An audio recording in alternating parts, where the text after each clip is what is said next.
Paul Perillo joins us from Patriots.com for his weekly stint. What a start. How do you feel about your football team, Paulie Paul? I don't feel great. I don't feel great about it. In addition to not necessarily being great, talent-wise, you're starting to lose, important pieces now. David Andrews to me is significant. It's just not. It's not a good situation. It really isn't. And I did think that I heard just as I came in the Mayo stuff with the locker room specifically. Some good signs there, I think, nipping things in the bud. Because I do think those two receivers, were sort of odd. I thought Demario Douglas did a nice job today sort of saying, hey, that's on me. Did he? Yeah. So clearly it's been addressed, which is my point of saying some good signs. Yep. You don't want to let that stuff fester. Douglas said, that's not what I want to be, and that I didn't like the look. When I went back and looked at it, complete mea culpa. So I thought that was a good sign, both for Douglas and for Mayo. Yeah. What about Mazz asked this before when Mayo said I didn't have a problem with Godchow, saying we had some selfish play because that's what I said in the squad meeting. Do you think that was because again it could be either way? Do you think Mayo said something to the team after the game that you're playing selfishly? And Godchow just parroted that? Or was that a previous conversation where Mayo said you guys have the ability to speak up, if you feel the need? It's a really good question. And I don't know. I mean, you could make an argument both ways. I did think that, listening to Godchow after, on that appearance when he talked like that, I was thinking to myself, my first thought was it's a little early in the season for this. And it wasn't necessarily that cliche of, the defense is playing well, the offense isn't, so they're starting to become that divide. Obviously, in this case, neither side of the ball is playing very well. So it was more about why his side of the ball isn't playing well, and he felt like there was some guys maybe doing some freelancing and whatnot. I thought that was a little early in the season for some of that stuff, and the reason why I think Gerard was as accepting of it is I think he has kind of said similar things. He talked today a little bit about needing to do a better job, coaching it because they're not, for whatever it is, this is 3 weeks in a row, they're having a hard time keeping quarterbacks in the pocket. The containment of the quarterback was Geno Smith, Aaron Rodgers, and now it's Brock Purdy. So however they're teaching it, it's not getting through, and I think Mayo talked about taking accountability for that today. So maybe that's why he's not as upset about it. It's something that they're all talking about, and it needs to get fixed because it's causing problems with their secondary. Let's do our best to parse out what the coaches are doing versus the talent, because everyone knows the talent stinks. Okay, the problems start with Elliott Wolf and the roster. That's number one on the list. I think everyone would agree with that. Yep, and I would as well. If the players were better, the coaches would look better. Okay, fine. That's an obvious point. Now, do your job, and now tell me, are the coaches getting the most out of what they have? Or is it bad coaching on top of bad players? Or would you just look at the coach and say, hey, they're doing everything they possibly can, and this is the most you can get out of this roster? What do you believe? I believe there's always more that you can get out of any situation. I mean, defensively, as an example, I've been one, and you guys have kind of come at me a little bit about it. I'm not sure how great the defense has been over the last couple of years. I think they've caught a lot of teams in very advantageous spots, backup quarterbacks, whatnot, missing key personnel. And that hasn't been the case. The last 3 weeks, they've played teams that are missing some pieces, but the quarterbacks have been out there and enough weapons have been out there, and they've struggled.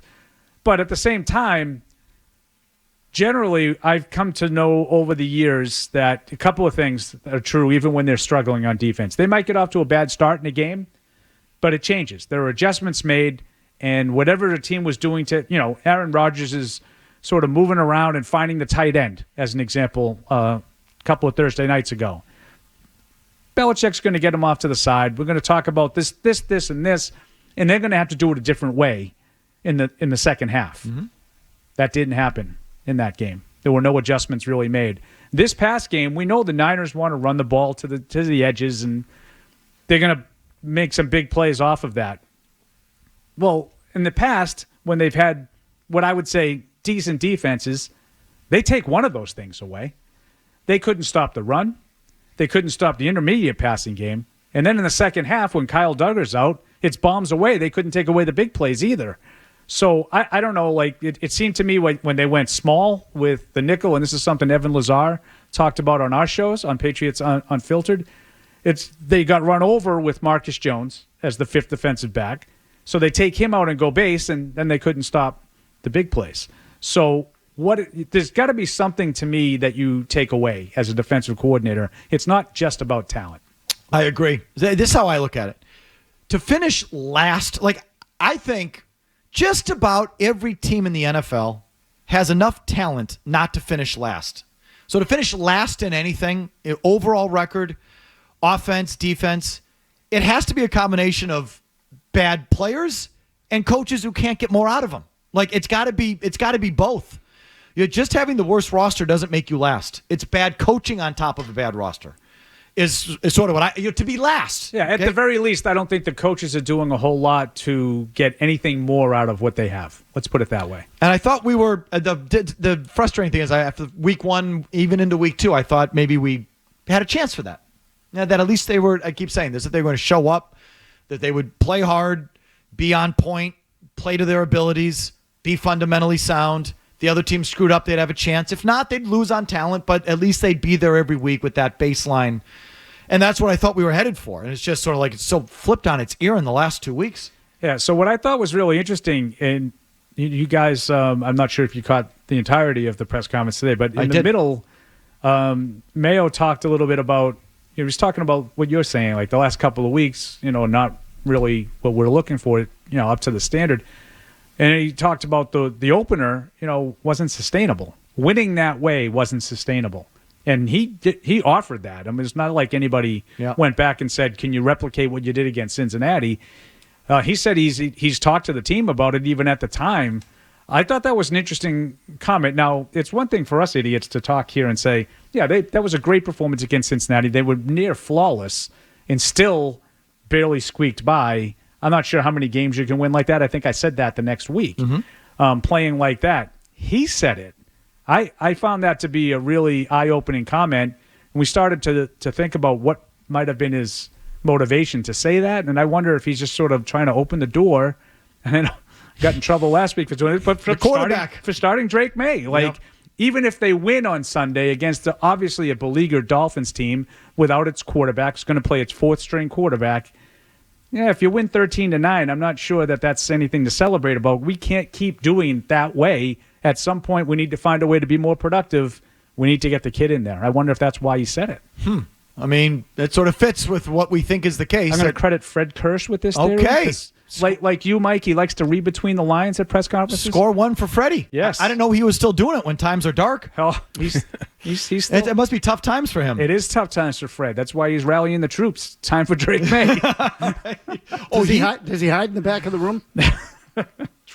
Who, Drake? No, Fred. Oh, no. Fred's everywhere. He's Mr. Worldwide. I don't even get what Mazz is. That he's ashamed that the team's so bad. No. The opposite. The opposite. He's he looks right into it. He goes, "Where's my one?" He looks into the camera and he rallies the troops. It's a special trait that Fred has. Only Fred can do it. Okay. Fred. If you like that clip, check out more videos from Felger and Mazz here. For more Patriots analysis and opinion, hit this playlist. And for all the latest from the Sports Hub, download the app at 985thesportshub.com.